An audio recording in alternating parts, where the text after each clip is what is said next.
And we're live. Welcome to paraglidingtalk.com. I'm your host, Robert Michaels. Glad that you're here. We are going to have a topic tonight talking about some of the things that have happened in the recent days. We've had a couple accidents recently, and we want to discuss those and maybe learn something from those accidents and those mistakes.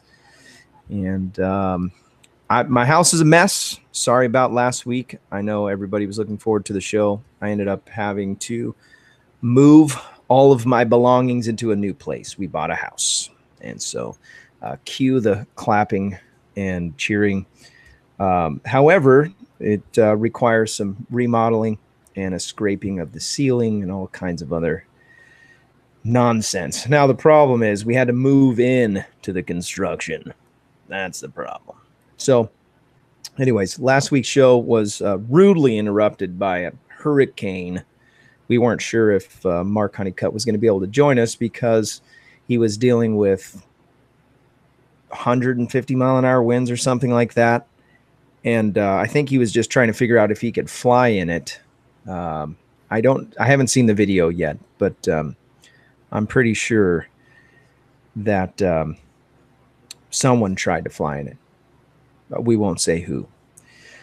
Anyways, glad that all of you are here. I'm blown away at how many people are already logging in and watching. Thank you for joining us, and thank you for being a part of paraglidingtalk.com.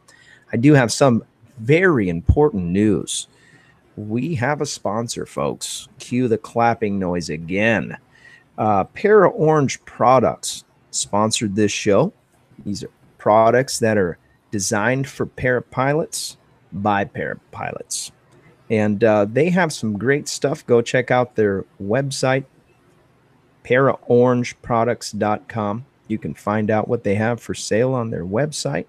And if you use the promo code ThursdayRN, you get 10% off of whatever you're purchasing from their store. That is their deal with us. I'm pretty excited about that. And if you have any questions, by the way, Larry is in the chat right now. If you're watching live, that is. And so feel free to shoot a message to him and thank him for supporting the show and thank him for being a sponsor by going and purchasing something from him. We'll talk a little bit more about his stuff that he has over there. And about halfway through the show, as I promised we would. And I'm watching the chat starting to fill up. 32 people are watching live. Fantastic. Oh, yeah. Welcome, everyone. You're joined, by the way, tonight by Sean. Sean is he's one of the moderators of the show, and he keeps me from dropping the ball on certain things and monitors the chat when I'm not paying attention so I can do what we need to do, which is talk paragliding. So tonight, anyways, we're going to talk about, first topic tonight is we had a couple accidents recently, and I always get a little disturbed about accidents because it takes a guy out of the air and it kind of ruins a mood. You know, when you got a bunch of guys in the air and you're enjoying yourselves and you're catching thermals and flying around, especially when it's free flight and somebody goes down, there's a whole different dimension and it changes everything. A few months back, I'm actually editing a video right now. A few months back, we had one of our veteran pilots take a collapse low to the ridge, and he ended up crashing on the side of one of our sites over here. There was about 5 or 6 of us in the air, and he ended up breaking his arm. I want to say that it was this portion of his arm, and yeah, look at that, huh? Broke this bone sticking out, bleeding. He's in and out of consciousness on the side of a cliff. And it was a very dangerous place. It was, if you could look on the side of this mountain and say, where's the worst place you would want to end up injured on the side of a mountain, and he landed in that area. And he was air vac'd out of there. They had to send a couple guys to rappel down. But there was a lot of dynamics that were involved in that rescue and getting him to the hospital safely. And I learned a bunch of stuff. So I'm editing a video on that. we have some plans with some of the local guys here to do a training. And I also saw on Facebook with the Saboba guys, they're going to be doing a training. I believe it's in November. I'll get you more details on that later. I just saw it in passing. And interesting things. So what are some of the things that we can do? I was thinking about, I've been thinking about for the last couple of days what we're going to talk about, since we couldn't have Mark Honeycutt on the show tonight live. I wanted to talk about safety, and we always touch on safety when we're doing the show. But one of the things I want you to consider, safer than before, or are you less safe than you were? Or are you taking more risks? And this has to be something that we want to be evolving into the sport to be safer, right? Welcome, everybody, by the way. Yankee and SC1. Ripman, I see you in there in the chat. Bill DeCampo, I don't think I've seen you. Welcome. Dawn Patrol, I've seen you around. Who else is in there? I just don't want to leave everybody out. Atheon, Craig. Starflyer. Starflyer. Yeah, Larry's in there too. Yeah. Para Orange Products. Jay Everts. Welcome, guys. Yeah, glad that you guys are here. So the evolution in the sport. So what happens typically, and this is what I'm gathering. And by the way, I'm a brand new pilot. I'm a P3. I'm just about to the hours where I can get my P4, I guess, if I go and take the test and all that. That's just for free flight paragliding, United States Hang Gliding Paragliding Association certification. But I'm just wrapping my mind around this. In the very beginning, safety was just the thing that I was just getting pounded with, and studying and just literally consuming as much information I could before I even left the ground about being safe. How do you react in certain situations? You take a collapse on the left side. How do you respond? Pre-flight checks. What are you looking for? How long do you wait to throw your reserve? What do you, these different safety-oriented things. So I started to think about this tonight. When we're dealing with safety, it should be something that we're evolving and becoming better at, rather than becoming negligent and less safe. So the question for you tonight is, are you flying safer than you were before in the beginning? Are you flying or are you less safe? And so this is the discussion. Some guys are all about go take an SIV. One of the real eye openers for me is I flew in some really nasty turbulent air. This was at a site called Palomar, and the guys all locally, they call the video "Welcome to Palomar."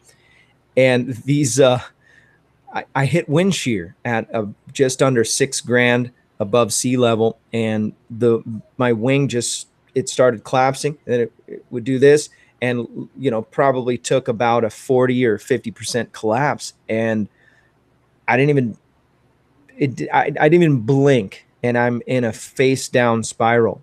And I had never felt the G forces like that under my wing yet. I didn't know how my wing was going to react, how quickly I was going to come out of the spiral, how to properly take it. Just insanity how much G force is in that face down spiral. So I had to learn a bunch of stuff really fast. And if you go back into some of my videos, I did an analyzation. Oh, hey, Anthony, how you doing, man? When the wing is out in front of you and you're just 100 miles an hour face down, everything's got to click right. You've got to react right. And so that event and every comment on that video, you know, that was like my viral video, and everybody, you know, a lot of haters and a lot of people telling me, oh, you need to not ever fly a wing ever again, and you're stupid, and you're gonna die, and you should have died, and you know, all kinds of crazy comments. Leave Dell out of this. What's that? Leave Dell out of this. Yeah, no, he didn't find that video yet somehow. If he did, I don't know if he I don't know. He probably didn't watch it, because I like, it's like a 20-minute video. I put way too much time on. I put another the short version on afterwards, but the one that seemed for whatever reason, that one went viral. And all the comments kept on saying, you need to go take an SIV right away. Now, you know, there's two sides of the story. You have this idea that maybe you can, you know, accelerate your learning by going to an SIV one after another. And I think that there's a place for that you're going to need to experience some of these things that, you know, can you handle those G's? Can you know, make the right decisions? So my knee-jerk reaction was try to control the wing. Well, I didn't need to be controlling the wing. I needed to let the wing fly. And there was a place where I wanted to keep those cells pressurized and trying to keep the wing open. But for the most part, I didn't have a clue what to do. And so afterwards, again, a lot of guys telling me, you need to go take an SIV. You need to go take an SIV. And then on the opposite end of the perspective, there needs to be slow progress. If you talk to Max Martini, he has evolved his acro into an incredible, you know, it's an art form. And you know, for him, every trick that he's doing, every maneuver that he's performing, he's learned it, and he's taken a very slow progression to get where he's at. And you know, a lot of muscle memory, a lot of things that are that you're doing, that is just your body's, you know, learning how much tension to pull on the brakes, what it feels like, and all those things. So anyways, I mean, that's something interesting too, if you don't mind me chiming in on this. Yeah, please. I think that SIVs are good for a certain type of people. If you're brand new, I mean, brand spanking new, you know, you just got your wing, you just, you know, been through some training, you've learned a little bit on how to control, you know, what you need to. I don't necessarily think an SIV might be the very first thing you want to get into, because that could be immediately intimidating and scary. But I do see where it could help people that, let's say you have a full frontal collapse, you don't know what to do. That's important to know. I think that overreaction is a very serious thing for us. If you overreact, you know, pop that brake as hard as you can. Well, next thing you know, you just stalled your wing after taking a full frontal, and you have to know to release it slowly. If you don't, well, it could cause all kinds of problems. Yeah. So there's a lot of dynamics, and I don't claim to be a teacher. So what I'm talking about is, this is what we're talking about tonight, because we don't have any, you know, special Michael Jordan guests on the show tonight. I'm just talking from this is my perspective of learning and the progress of learning. For me personally, I need a slow process. Like kiting took me longer, I think, than the next guy. I was going to the park as much as I could kiting with Nick Hawks, and in the beginning days, he would go twice, sometimes 3 times a week, go down to the park in Mission Bay, and it was a laminar wind. And then there was a place where we could go behind the trees and kind of feel what it feels like to try to kite in the rotor of those trees. And but it's great.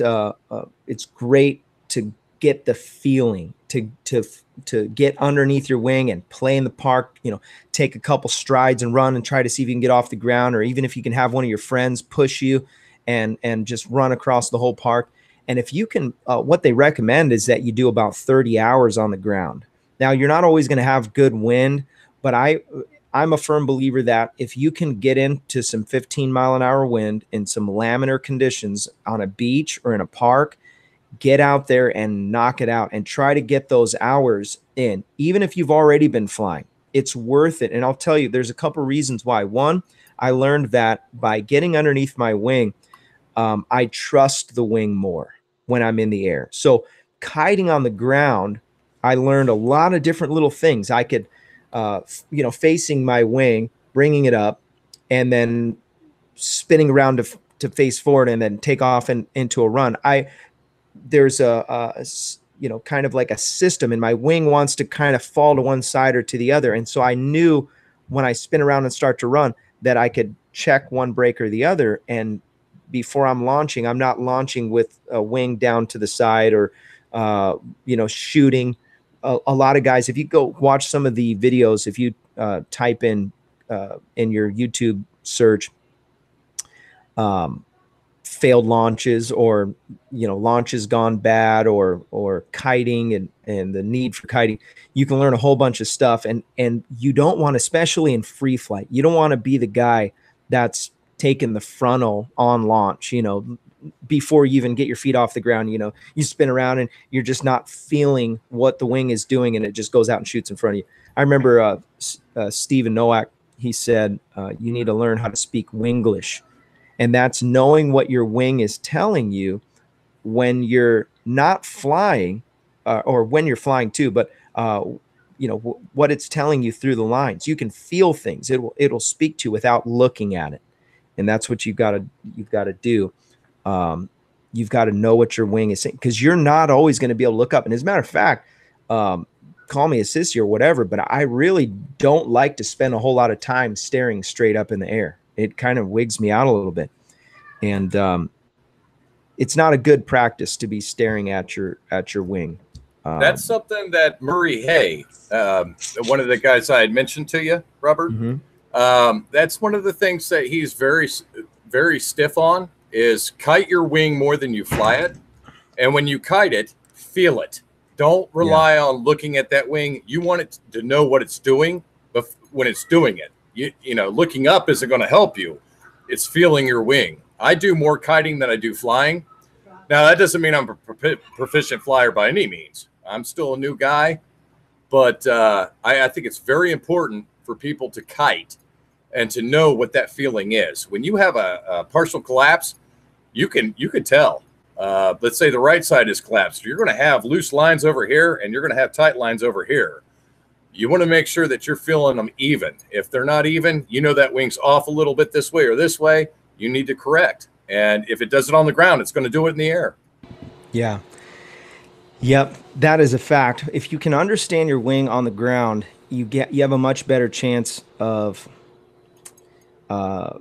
not screwing up. What are the two most critical parts of flying? It's your launch and your landing. Everything in between, you can, I was talking to one of Phil Russman, my first instructor, and he's like, flying's pretty much simple. I mean, you kind of lean to the right, you turn right, you pull a little brakes if you want to turn harder. Same thing going to the other direction. And if the wing shoots out in front of you, check it a little bit. If it falls back, let up, and that's pretty much it. What's complicated is those initial moments, especially like when you're flying at my favorite site, I'm flying at Blossom. Sometimes when we're launching, the winds are strong. They're coming up the face of the mountain. So there's this lift happening right as soon as your wing gets up.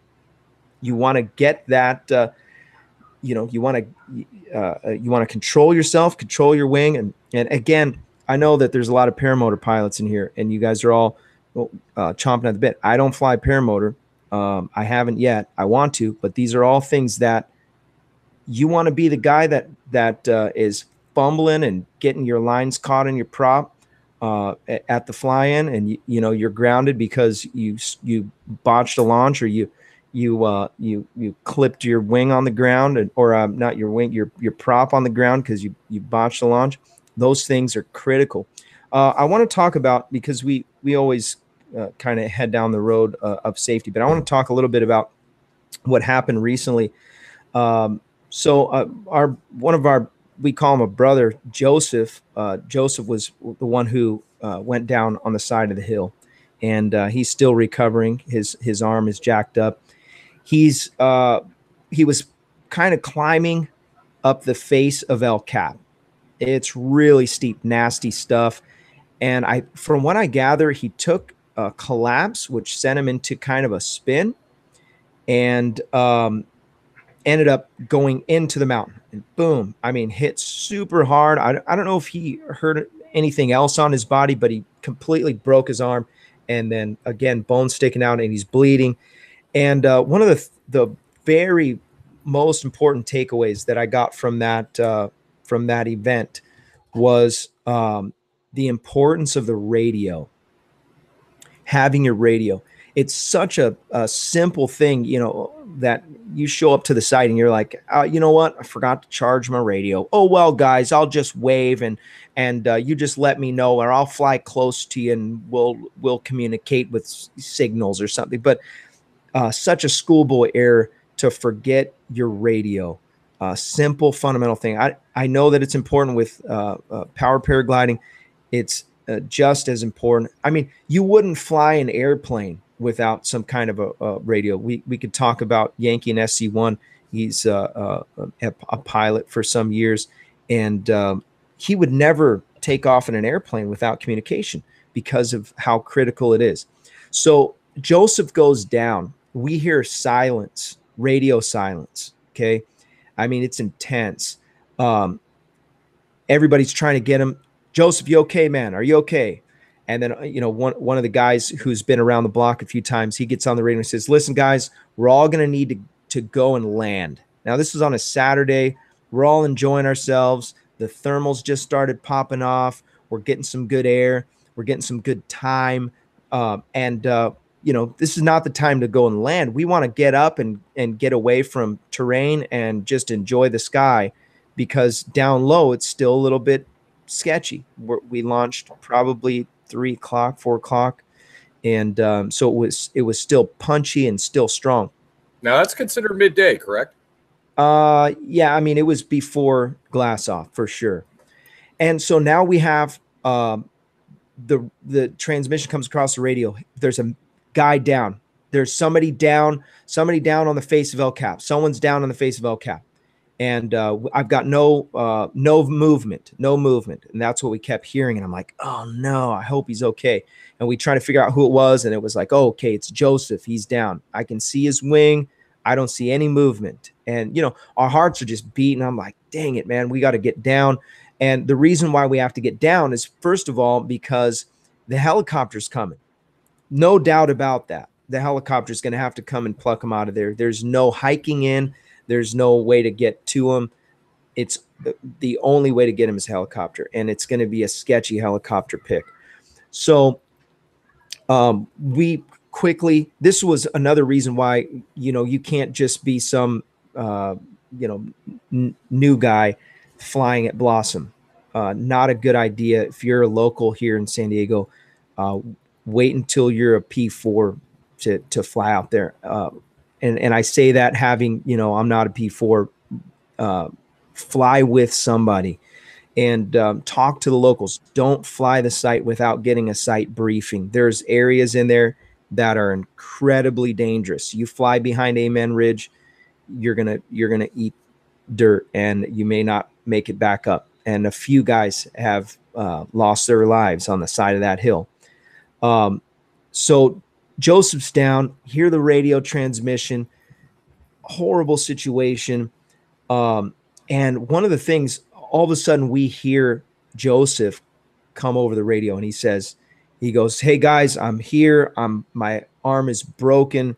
And so instantly we're like, okay, hey, we called 911, of course, before we heard that transmission, but it was a long 10 minutes of silence. And if I remember correctly, what the problem was is that Joseph's radio was turned off when he crashed. And so when he was trying to communicate, he thought his radio was on and he was trying to communicate, and it wasn't getting anything because it was off. And then he figured that out. But he ended up calling somebody from his cell phone, which he had cell service. That was a miracle. So in that period of time, we were in communication with the dispatcher for 911, and I started thinking about the importance of giving those details to the first responders. One of the things was, is he coherent? Is he alive? At first, we didn't know, and we just told the the person in charge, the 911 operator. We don't have any movement at this time. There's an indicator. His wing is the indicator. And Bill Davis, who's the site director for Blossom, he's a former Navy SEAL, and he's dealt with some of these critical things that have happened. And I say critical things. He's dealt with rescues and helicopters and bringing stuff. So one of the first things that he did when he got in contact with Joseph, he assessed to see if he was okay. So how's your bleeding? Is it gushing? Is it dripping? Is it, can you stop it? Can you put some pressure on it, and all those things? And then the next thing I didn't even think of until he said it. Bill said, hey, you need to disconnect yourself from your wing, because the helicopter wash is going to, potentially pick you up and slam you on the ground again. They're not going to come in if you're still connected. So try to ball that thing up and take care of that. And so, we're just, whoa, man, this is all happening very fast. One guy was on the ground, and I had landed right away. Another guy had landed, and we were able to communicate with Joseph when we stood on the top of the hill. Bill Davis flew down to the bottom of the hill and landed in the valley so that he could stay in contact with them, because it's spotty reception for some reason because of the mountain, and which is very wise to keep that communication line open. And then we were able to relay the messages as we got more information for 911 operator. And I started to think, humans are humans. If you think the guy's dead, how quickly are you going to mobilize the helicopter? So at first we were like, hey, we've got no movement. Please send a helicopter to rescue.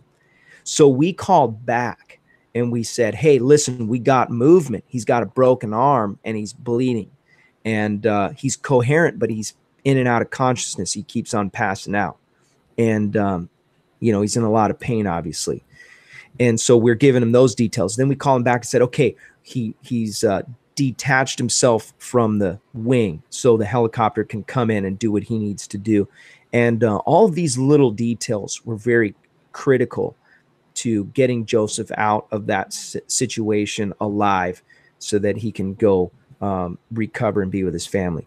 Obviously, the first thing that we want to learn from this is that it's not always a good idea to scratch close to the terrain. When we say scratching, if you know what that means, it means you're flying and you're looking for some kind of lift. And typically you're going to find lift next to the ridge. You're typically going to find it wherever there's a mountain face, something like that. And you've got air that's coming and it's hitting it, and there's always some lift. It's predictable right there by the edge. But that doesn't necessarily mean that it's a good idea to go there every time. We do it. That's what we do in free flight. When you get into that situation and you're low and you need a way out, consider that when you take a collapse, you've got milliseconds to make a decision, and it's not fun. And that's what happened to Joseph. Joseph he's a competition pilot. He's been flying for ages, and I haven't talked to him, and maybe we should have him on the show. It'd be just if he'd be willing to do it. I'll reach out to him. Somebody watching this may tell him that we're talking about his accident. But if anything, it would be good if we can learn something from it. So scratching close to the terrain is not a good idea. We were talking with some of the local pilots that fly there almost every day, and that was the key takeaway that we got. The other thing was obviously radios and communication. Another thing is when somebody goes down, there was a couple guys that didn't have radios that were flying with us that day. And, they weren't involved in the accident, and they weren't a part of the problem until they were still flying around in the air. And we've got the helicopter's not going to come in if there's guys in the air. They're going to create more accidents if you end up in their wash, or if you are in their airspace. And so the radios are critical. I was shocked the other day. We were flying at Blossom, and I heard a NOTAM come over or a NOTAM, yeah, noticed airman, no fly while we were in the air because of a fire that happened nearby, and so they did an air dump or whatever. They put that retardant to put the fire out. And while we were in the air, I heard it come through. They used our channel, and I was shocked by that. I'd never heard that. I didn't know that they would do that. And I just turned my radio on right now. If the guys are flying, by the way, the house is really close to Blossom, so I can see Blossom. I can see the rock pile out my kitchen window now. It's crazy. Show off. Yeah. But I can't fly because I have so much work to do. That's what you get. It's horrible. But again, I made time for this show. All right. 58 people are watching. Welcome, everyone. And we got a whole 17 likes. Wow. Yeah, thanks for hitting that like button. I don't know what it does. Is it good to get a like? Does it make a difference? Maybe. I think it means that we're popular. You just want to be liked by someone. That's it. You just want to be liked. Well, if we all had flat top paramotors, we would all be liked. Oh, gosh. I knew you were going to go there. That's because of the crumple zone. So we're at the halfway mark. I want to just give a quick plug for the sponsor of the show. We have a sponsor now. The sponsor is Para Orange Products. Go to paraorangeproducts.com. Made in America products. And let's just go there real quick. Check this out. They make some low velocity windsocks. And what Larry was telling me is that it actually has some really good indicators. If the windsock is kind of dangling down at 45 degrees, the wind is approximately 4 miles per hour. If it's at 90 degrees, the wind is approximately 6.5 miles per hour. And if you're interested in getting one of those, go to the website, check those out. Also, they're going to be doing a giveaway next week, the 27th, the show on the 27th. So next Thursday night, they're going to be doing a giveaway. And the giveaway is a stuff sack. I'm going to just make sure I read this right. It's a standard size take-along stuff bag valued at $65. It's an orange pumpkin. And you need that in your life. I saw a video, and one of the guys, Tony and Mark Honeycutt, made a video and a commercial for the pumpkin, whatever it is, pumpkin bag, and he had a great point, man. When you land out somewhere, you have an engine out, and you need to pack your wing up. How many videos have you seen where the guy is having to carry his wing in a ball like this on his shoulder just to get to the road or to get to wherever, or you got to ball it up? And I was thinking, man, because as a free flight pilot, when I land out, I just stuff it in my stuff. I got my stuff on my back. But a paramotor, you might not have anything. So, hey, there's Max Martini. What's up, homie? He's one of the local heroes in the sport. Carl Colorado. What's up, Carl in Colorado? Speaking of which, Max was the one that was advising that you kite more than fly, so that way you learn your wing. And that's who I got from. And I've been doing it ever since. Thanks, Max. I like that. Terrible typing skills. Yeah, man. So, POC PPG. Welcome. I don't. Oh, by the way, if you guys might have subscribed to the channel, make sure that you subscribe if you haven't done that already, so that you get the updates on what's happening with the show. And then if you click the bell, you get like an instant reminder or something like that. As soon as we go live, or half an hour before you go live. I made my wife subscribe so that I could know what was going on. And she'll be like, I know your show's about to start in 30 minutes because I got a reminder. And I said, I know, you just love me. That's why you subscribed. By the way, a lot of you guys are YouTube video producers. Let me know if you're putting out videos. I want to watch them. It's fun because I feel like I kind of know you guys now, and if you're posting videos, I want to make sure that I'm subscribed to your stuff too. Super fun. Max, I sent you an invite. I don't know if you can jump on or if I need to send you another invite. Are you available? It'd be really nice to have um, some of your years of experience on right now. I know it's late where you're at. Let me just, I'm going to send you one. Did anybody get a chance to see the, um, what was it? That flying, the swoop competition. That's what it was in San Diego. If you did, I want to know how it went. Max Marion got to do a D-bag jump and some acro out of a helicopter. Max is our local acro pilot from Torrey Pines.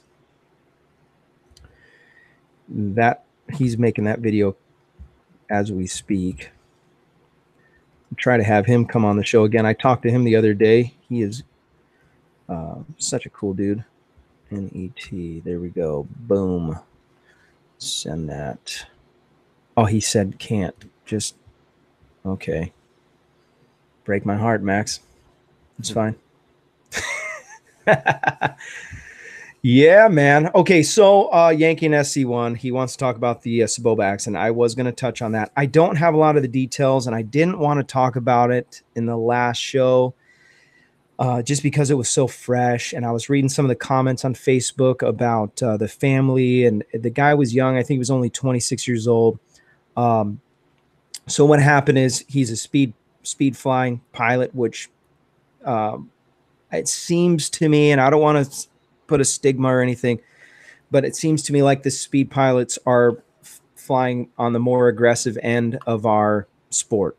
And so they're flying close to the terrain. I get the impression that when you're speed flying, you're almost entertaining that whole wingsuit idea. It's just like a step above the wingsuit. And that's just what I feel. I do want to do some speed flying eventually. So I'm not saying that it's, bad or anything like that. I think it's going to be something I have in my repertoire. I like the idea of having a small wing. I like being close to the train. It's kind of fun. It's exciting. Saboba is a cool site. Those guys run a great show out there, and super fun. But yeah, man. So the guy was brand new, from what I understand, only 2 weeks into speed flying. And I don't have the details of what exactly happened. I actually wanted to have some of the guys from Saboba come on and talk about it. What we may do is reach out to them and see if they're interested in having the discussion. Maybe we can learn from something. And so that's where we're at. I didn't want to discuss it without knowing the facts. But yes, a guy at their speed flying site hit the deck and he passed away. And so rest in peace. A horrible situation, put a damper on everything. Creates all kinds of problems, insurance problems and frustrations and all that. So, anyways. That's a show coming soon. We'll talk about that. We had another accident, and that was one of the guys that you'll see commonly in Woody Gamertag's videos. And what it was is he hit a power line, and we discussed it a little bit about what happened in the episode, not this last one because we had to cancel, but the previous one, and what it was. And my big takeaway, and tell me if what your takeaway was. He didn't go and scout the area where he was going to be flying before he went low. So everybody likes to go and fly low, and you might kick some bushes if you're a free flight pilot, or you might, if you're on a paramotor, you might do a foot drag here and there, and all those things are fun, but you need to know where you're doing it. and know before you go down into that area that there's a potential there's going to be a wire, some kind of a Fence. it could be barbed wire fence, could be power lines. And from what I gather, this accident that happened, I can't remember the guy's name. It seems like it was Ross. I hope I'm not wrong on that. But anyways, go back to that episode, the 2 episodes ago. It would be episode 38, and we talked about that if you want to check that show out. By the way, I want to encourage everybody, go to the Patreon, support the show if you can financially. It makes a huge difference for us. I know I've been saying that we've got some plans to get some swag. I've just been kind of waiting for the money to stack up a little bit so we can buy some stuff. So I was thinking about making some shirts, and I want to make a shirt that says I might have intermediate syndrome, and then paraglidingtalk.com on the front. I just think it would be a good idea. Did you just squeeze the pooter on me? Oh no, I wouldn't do that. It's just upsetting hearing all these accidents, you know. Yeah, that does suck. Kind of gets me emotional. And oh, so speaking of, so I think his name is Ross, but when the guy went down, he landed on his back super hard.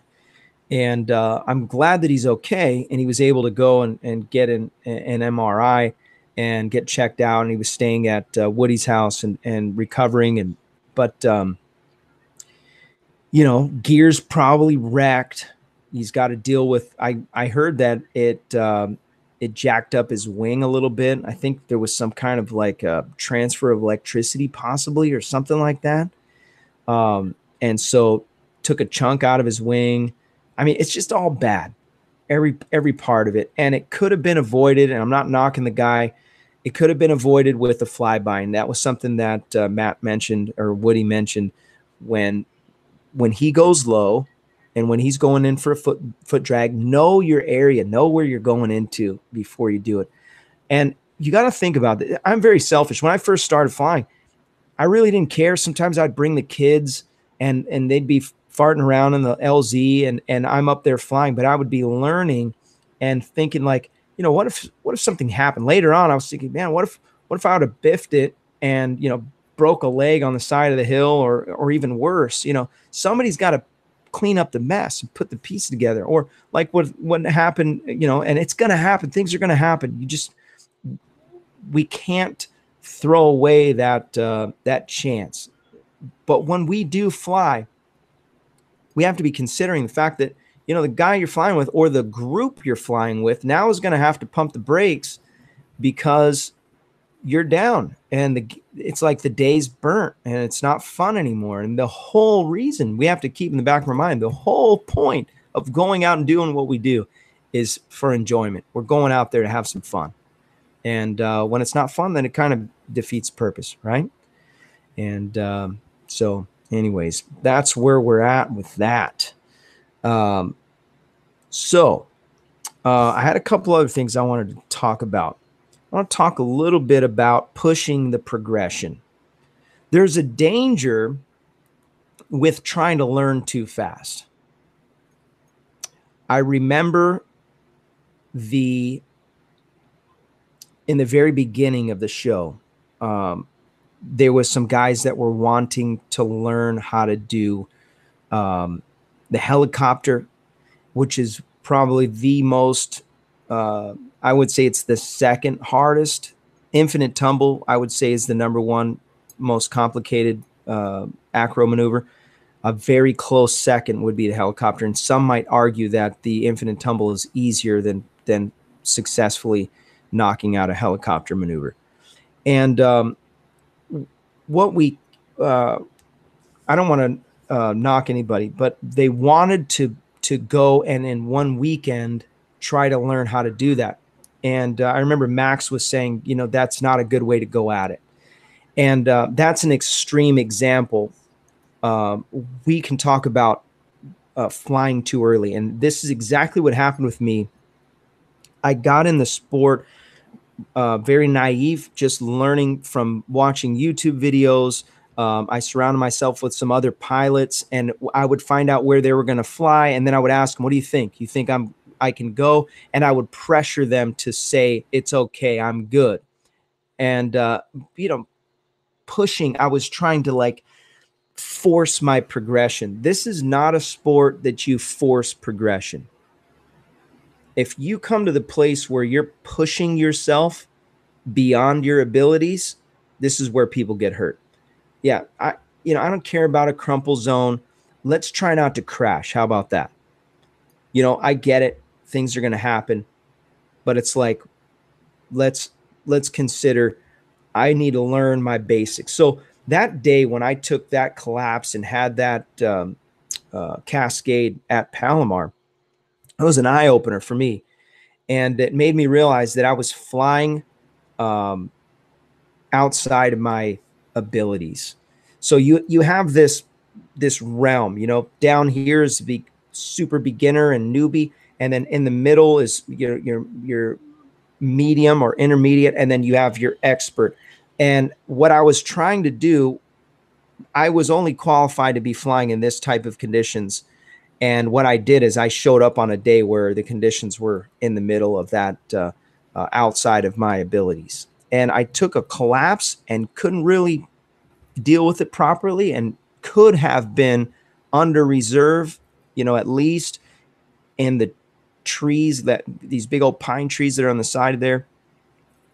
And again, there's 20, 30 people in the air that day. And here I am, cascading down, and could have biffed it and forget that I get hurt, or maybe I hang in a tree.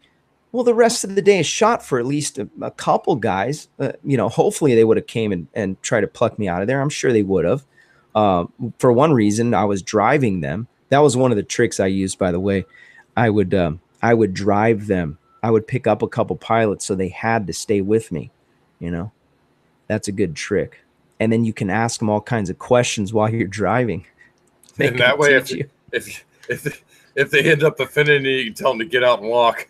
That's right. Start trying to sell me a Dominator. I would agree with what you were saying about your skill level. It would be okay to just see where you're at, but I wouldn't suggest going out trying to helico, or even something as simple as wingovers can be extremely dangerous in the wrong hands. Right. Well, let's just think about this. You would never, okay, my boys and I have been going to the skate park, and it's always been a dream for me to be able to do like a rail slide or a grind in the pool, because I grew up watching people skate in the pool. And so your progression in skateboarding is very slow. You're learning, you drop in. If you've ever dropped in before, it's a strange thing. You drop in, and then all of a sudden you're going super fast. You're going from 0 to 100 really fast, and then it's up and down, and you got to keep control the whole time. And you don't want to biff it. You would never try to do a 540 out of the bowl, air out and you grab your board and spin around like Tony Hawk in the very beginning, because you wouldn't. Well, you could try it, but you could face plant too. you're gonna hurt yourself for sure. These guys have been working, hundreds of hours before they ever really nail a good trick. And so you would never push yourself to do something like that. Now, there's obviously going to be progression in that, but the difference is that with our sport, we're dealing with the air. There's not a whole lot of forgiveness. You don't just, put some knee pads on and hit the ground. 4th of July last year, I was practicing spot landing, because part of the prerequisite to get a P3 signature and a part of the P2 signature is you got to be able to land within a certain parameter. You got to land within that little 5-foot radius. And so I had been doing that, and I was getting better and better. And what I tried to do was force my landing, and you can't force your landing. This is free flight. So paramotors, you guys can work on spot landing. You got to, free air. You can fly as long as you want. But when you come in and land you never want to dump the brakes. I full stalled about 15 feet off the ground. I would say my body was about 10 to 15 feet off the ground. You can go back and watch the video. It was horrible. I landed on my back from that high. And when you full stall, your whole body goes back. And I biffed it super hard, man. Kind of jarred me. My feet came over my head. And just go watch the video. I analyzed it, and there's all kinds of stuff. But when the rubber meets the road, I didn't have to go through that. But what I was doing is I was pushing and forcing my progression because I wanted to be accepted by everybody I was flying with, and saying, no, I'm learning enough. And I was flying as much as I could. Every day I would try to go and fly, except for Wednesdays and Sundays. I was going every day. So I'd come home from work, grab my gear. A lot of times I'd have my gear in the truck, and I would head straight to the site where I would go and practice, and aggressively pursuing. Now, let me bring the balance. If you think that you're just going to come into the sport and get under your wing and then take a month or two off and then come back and still be exactly where you were, that's not how it works. You're going to forget things that are critical. And this is why I say it's such an important facet of your repertoire or your tool bag of safety, that your safety is, your pre-check, your inspection of your gear, all the things that you're doing before. This has to be systematic, and you need to be getting better at that and safer at that. And the fear is that over time you neglect those little, maybe it's just one aspect. Maybe you just forget to hook up your speed bar. And in that critical moment, you made an error that cost you a broken back or ruins a flying day at least, or you end up in a tree or something. And so a slow progression is critical. I like the fact that our group of pilots is willing to teach. You're on site, you're getting ready to launch, and somebody noticed something that you're not doing right, and they go, hey, just so you know, your zipper in the back's not zipped up all the way, and you might have something can fall out while you're flying. Not a big deal, whatever. But they're willing. Somebody's always willing to teach you something. I would say the detriment to our sport is the guy who says, I understand it all and I've got it all figured out. Max Martini, he's still learning stuff. You talk about Gavin McClurg, he's still learning stuff. He's flying in the X-Alps, and yet he's going out and practicing and learning things. He's still learning things on his show. You check out Cloud-Based Mayhem. You want to hear some real paragliding talk. That's where you need to go. Check out that show and support his show. He's got some of the best guys in the sport on his show, and his interviews are awesome. We're kind of like, my show's kind of like Sesame Street compared to his show, but I'll get there. We'll learn some stuff, and we'll have some good stuff. We've had some good people on the show. I will say that.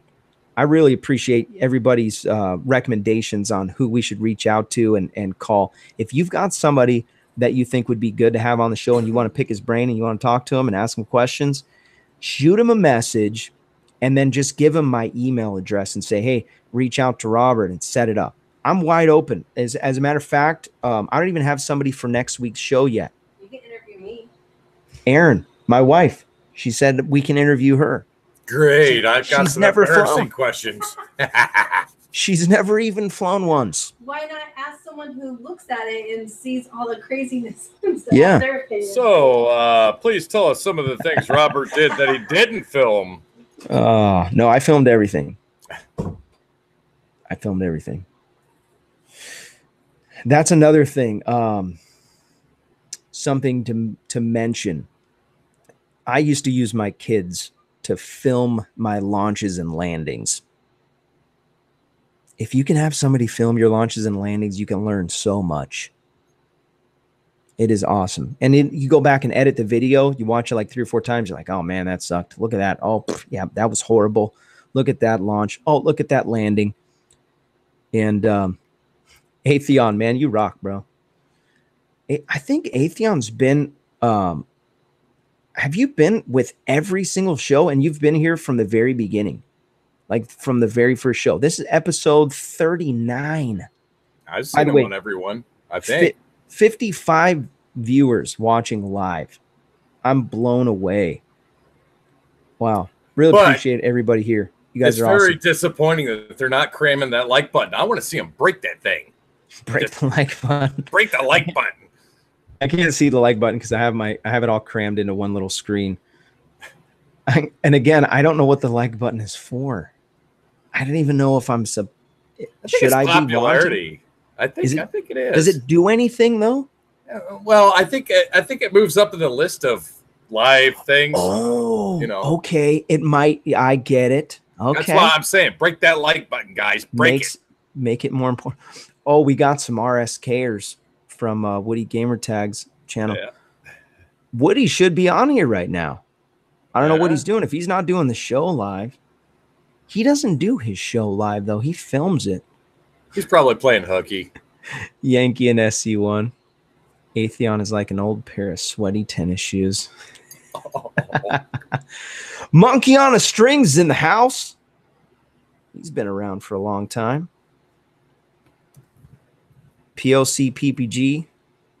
He already hit the like button. It only lets you do it once. That's one per customer. Thank you for that.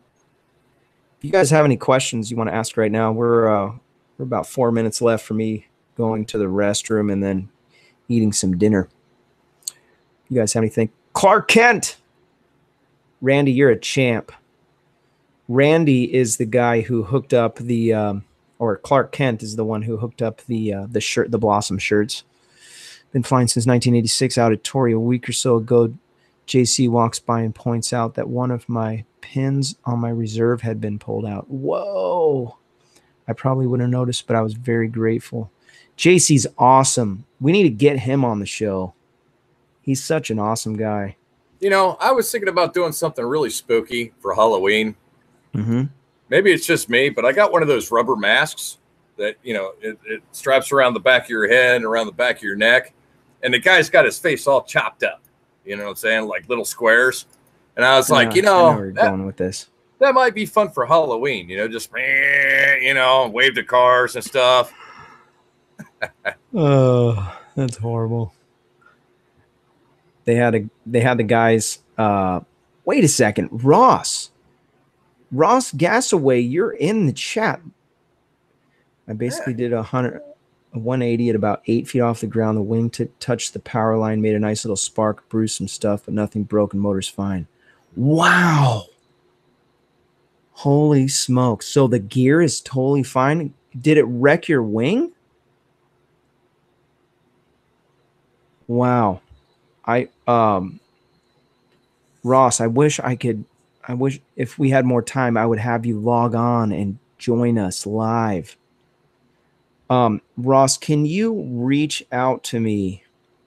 Go to paraglidingtalk.com and go in the, what is it? The support section. Gosh, I made the website. I don't even know what it is. There's a place in there we can send your contact information.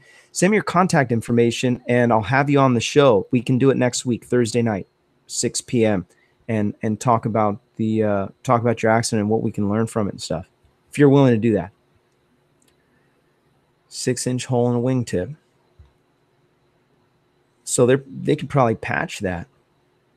Funny story, by the way, if you fly beach sites that they're allowed to have campfires, be careful putting your wing down. Carl in Colorado did something the other day that it kind of freaked me out. He landed at the camp. So they flew this site in Sangre de Cristo mountain range there in Colorado, which my dad has some property over there. So when I saw the video, I'm like, whoa, wait, they're flying at my dad's land. This is crazy.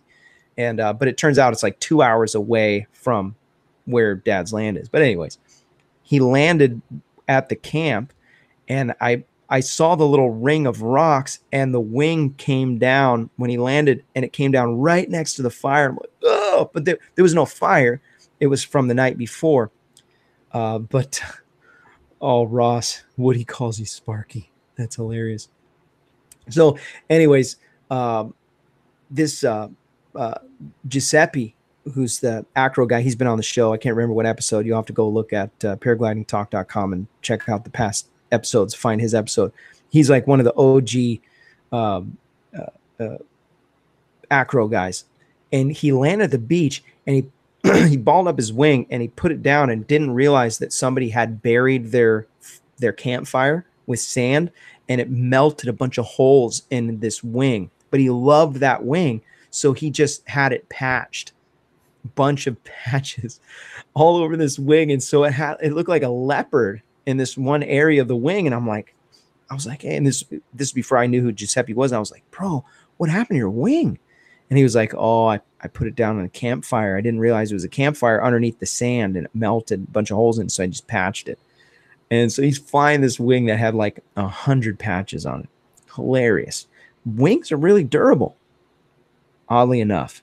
But anyways, Nico, what's up, man? Another guy that's been watching the show for a while.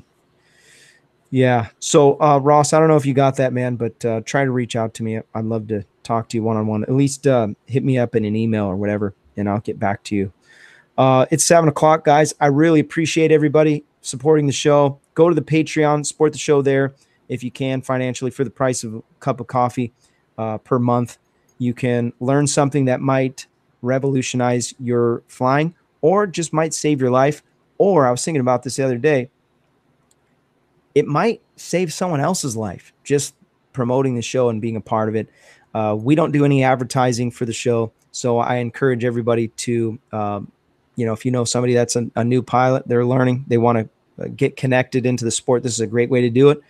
You can get them tied in by sending them to this show on Thursday nights at 6 p.m. Pacific time, or you can send them to paraglidingtalk.com. Also want to put a shout out to our sponsor, paraorangeproducts.com. Go check out Paraorange Products for all your paragliding needs. Great. The guy, Larry, runs it. And him and his wife created these products. Go check out his website. He's got all kinds of neat stuff for paramotoring and for free flight. Paraorangeproducts.com. And next week, we're going to do a giveaway. If you do want to buy something from him, make sure you use the, it's called a rebate code or the discount code. It's Thursday, because the show's on Thursday nights, Thursday RN. And they'll give you 10% off your purchase. And we'll call that a wrap. Sean, thanks for being on the show, and really appreciate everybody, all the moderators, the supporters of the show. Dangerous Dane. I sent Dangerous Dane an invite to come on next week. We'll see how it goes. Stay tuned. I'll post who's going to be on the show next week, and just having a blast. Atheon, thank you. I appreciate your support. Clark Kent, we'll see you there. Hopefully we can go and fly soon. Monkey on a Strings, Ross. Thanks everybody that's shown up, that has been coming. Man. 52. At one point, there was like 60 people watching. Really appreciate you guys. And I think that's it. If you're interested in selling products on the show, as long as it passes our screening process, you can advertise on the show. There's a link on the website, paraglidingtalk.com, something like advertise or sponsors. That's what it is, sponsors. And if you want to be a moderator for the show, maybe you want to support the show that way, you can do that as well. Reach out to me through the email there and send your details. That's what Sean did. Sean said, you know what? I want to be a moderator. You could be a Patreon and a moderator. Yeah. Jump right on and be a part of the action. Okay, guys. Mark Monroe, thanks, man. He was quiet in the chat all night, but have a good night in Indiana. Rollover Rider PGR. Rollover Rider PGR. You have to do a show on buying used equipment. That's a good idea. I bought used equipment. I did too. Rokon, Montana. I found out the used wing that I have is over 18 years old. Don't fly that thing. No, I'm not going to fly it. I actually picked it up for kiting because I got it really cheap. Okay. But finding out it's 18 years old and it's clean, I'm like, there's got to be some place I can get it inspected or something. You know, maybe History Channel or something. I shouldn't say this, but my first wing was 14. Eee. And I was flying, but it was brand new. It only had 3 hours on it, and it was kept in a dry place. And I had it inspected and flown before I flew it. There you go. Yeah. You can always say Thunderhill Flyer. Thanks, brother. Jeff Dean. Good night, my friend. Yeah, the Gerald Kalopoulos from Alabama. Right on, man. A lot of new faces tonight. Right on. Well, I'm going to call it a night. You guys are awesome. Thank you so much. And we'll see you next week. Stay tuned. We will talk to you soon. Paraglidingtalk.com.